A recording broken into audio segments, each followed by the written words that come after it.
everybody, it's May and welcome back to my channel. So before I start, I'm sorry this video went up kind of late today. I was gonna post a vlog today, but I started editing it yesterday and realized that I really just did not like it and I didn't have time to film yesterday, so I have to film this the day of, so it's going up kind of late. Also, if you didn't notice, last week I did not post either on Wednesday or Sunday. I really just needed like a mental health week. I was not really up for it, so that's why there was no post last week, but don't worry, I'm back. I'm going back to my normal posting schedule, I promise. But yeah, so today's video, I'm gonna be talking about my freshman year, like horrible college roommate experience. It was seriously so bad, like it was so bad. And I knew this was a video that I wanted to make for a while, but I definitely wanted to make sure that I didn't post this until after I had like moved out of my dorm and everything. And obviously that took a little while longer due to like COVID-19 and everything. But yeah, so I do want to give a couple disclaimers before I really get into the nitty-gritty of this, obviously. The first one is, this is in no way a reflection of a normal freshman year roommate experience. My experience was very unique. What happened to me does not happen to most people, I promise. Don't go into your freshman year random roommate assuming that this is what it's gonna be like, because this is not the case. Every single other person that I know had a wonderful experience with their roommate and they absolutely loved them even though they had never met before. And I'm sure the same is gonna be for you. So yeah, don't let my story, I guess, affect the decision you make when picking a roommate. But yeah, also, this video is in no way intended to offend the person that I will be talking about. Obviously, I'm not gonna share their name or their information or anything about them. I feel like that's a given, but I just wanted to say it just to be clear. Also, I don't think she will ever find this because she does not follow me on any social media, despite the fact we live together. So yeah, I'm not holding my breath about that, but if you are, know that this in no way affected the way that I viewed you as a person. I think you were a wonderful person and I loved getting to know you. You were very sweet, but this video is honest, so I don't know, I felt like I needed to say it. But yeah, all right, without further ado, let's get into it.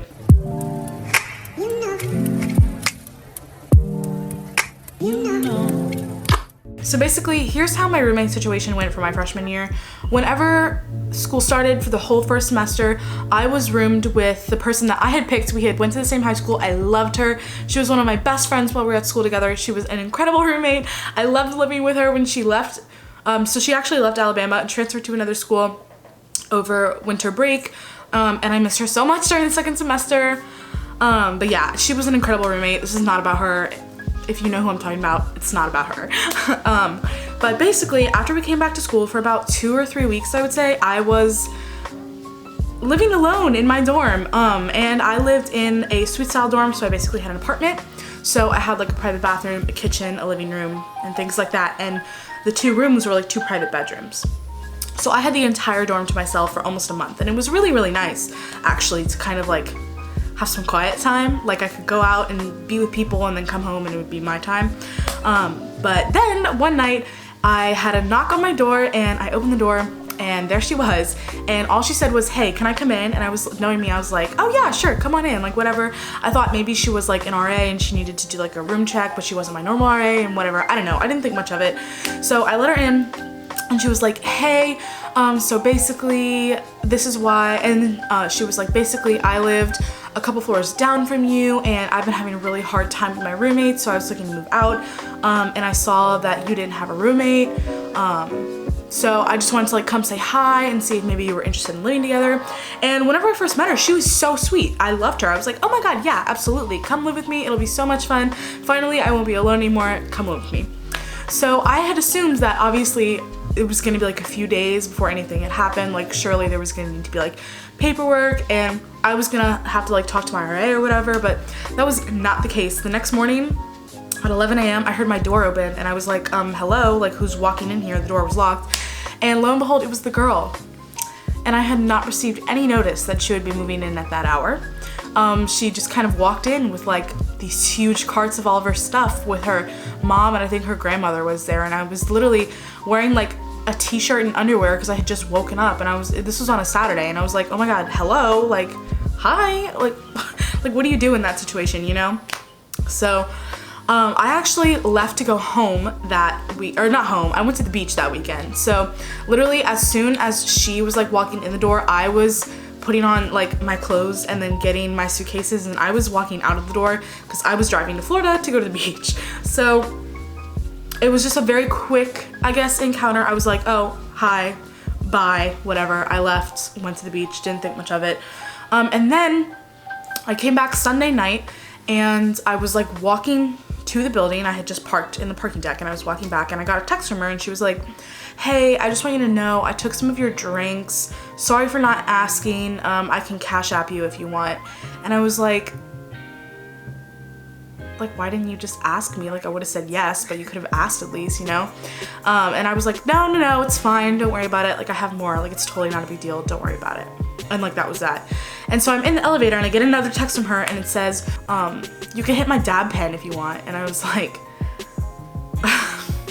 I don't smoke. I don't do anything like that. I mean, if you do, whatever, I'm cool with it, but like, I personally don't do it. So I texted her back. I was like, haha, no thanks. I'm not really into that. And she was like, okay, fine, whatever. So I go back up there. And at this point I was kind of like, I was starting to get a bad vibe because like, that is not the first impression you want to make as a new roommate. You know what I mean? So whatever, it went on. And as the weeks progressed, it turned into more of a constant thing. It was more like, she was having boys over all the time, like every night. And you know, we were in private rooms and she was kind of discreet about who she was, or like when she was letting someone in, I guess. But I could like still like hear them in her room, like talking or whatever. And like, and it was really, it just really sucked because she didn't ask me and she wasn't very considerate of the fact that another person lived there. And because she was always having boys in and out, I was always nervous to have people over because like, I didn't want one of my friends to be over and she like randomly bring in a boy at 1 in the morning. You know what I mean? Like, I didn't want that. So I kind of stopped bringing people over. If I wanted to hang out with friends, I kind of went to their dorm or wherever we were going. But also she played really loud music. And like, I love listening to music out loud. I usually listen to it like on my Echo or whatever while I'm studying. I'll listen to like lo-fi study beats on Spotify. Like, I love listening to music. But she would be like blaring like really loud rap music. And like, I like rap music, like, don't get me wrong. But like, it got to the point where it was like, dude, it's 2 in the morning. I'm like trying to sleep or I'm trying to study and you're in the bathroom, not in your own room, and you're blaring music from your room. So you could probably hear it 4 rooms down. You know what I mean? Like, it was really frustrating and I didn't want to tell her to stop because I didn't want to sound like a bitch, but also like, it was so inconsiderate of like what, like I couldn't sleep because it was so loud. And like, usually I can sleep through pretty much anything. Like, I'm a very heavy sleeper, but like it was so loud that even I couldn't sleep through that. And then like, this continued for a few weeks and I was starting to get really annoyed, but I didn't really do anything. I didn't really say anything about it. And then I went home for the weekend and I came back, and this was pretty late at night whenever I got back. And I opened the door and I could smell that she had very obviously smoked in there. And I was really, really upset because obviously you're not allowed to smoke in the dorm. And so if she was getting in trouble, I was getting in trouble because we lived together. But also a few weeks ago, she had asked me if I was okay with it and I said, no, please do not do that. I would really, really appreciate it if you would go somewhere else. I was really open about my communication, specifically about that, just because it was something that could get me in trouble. And I was on capstone agency and I was representing all these people, and I was, you know, I knew I was gonna rush in the next fall. So I didn't want like a SNAM or anything like that. Like, I did not want anything to do with the conduct office. I was not for it, you know, like I did not want that anywhere near me. So I was really frustrated when she did that, and she hadn't told me about it. And so then I kind of asked her about it and she was like, oh yeah, sorry if it still smells like that, I won't do it again. And then obviously that wasn't true and she did it again. But yeah, that was really, really hard, and this continued happening. It was a constant of boys in and out, music playing, being inconsiderate, like the weed and everything, and it sucked. It really, really sucked because she as a person was really, really nice, and I could have seen us being really good friends, and she was really cool, and it was awesome getting to know her, but God, she was just so impossible to live with, you know what I mean? And then, like I said, this continues almost like through the whole semester, and then about 2 weeks before spring break, she had like gone for the weekend. I just assumed she had like gone home or gone to a friend's house or whatever. And then I left. I was in Montgomery. I was on the media team for an event that was like in a whole another city. So it was like 2 hours away. So I was driving and I was doing video for them all day long. So I hadn't had my phone on me, wasn't whatever. I just assumed maybe she had tried to call me and I didn't see it because I was busy taking pictures and stuff and I just wasn't on my phone, right? So I come back from that, I drive home, I get home, it's like 6 p.m. and she's not there and I'm like, whatever. So I fall asleep, I wake up the next morning, probably around 10, and a police officer knocks on my door.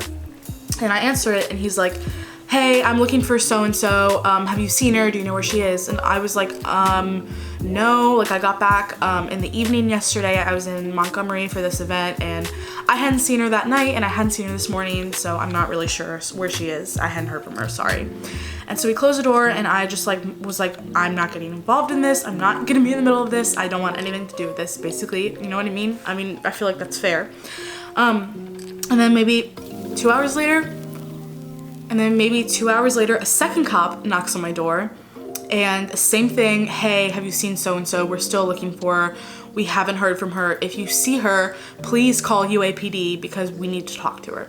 And I was like, shit. At this point, I'm like freaking out, right? And so I close the door and I'm like, sorry, still haven't seen her, still haven't heard from her. So then I go and I'm like sitting on the couch minding my own business and I find this little like pencil case thing in the couch.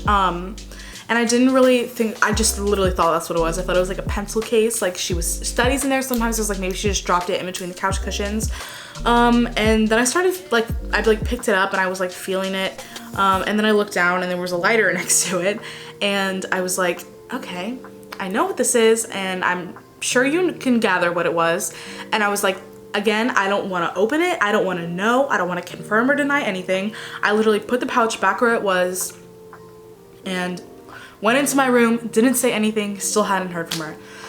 Then like 30 minutes later, a third cop knocks on my door and he's like, hey, have you seen her? Basically what had happened was she had been like reporting missing by her mom because she hadn't heard from her and now the police department was looking for her and no one could get in touch with her and no.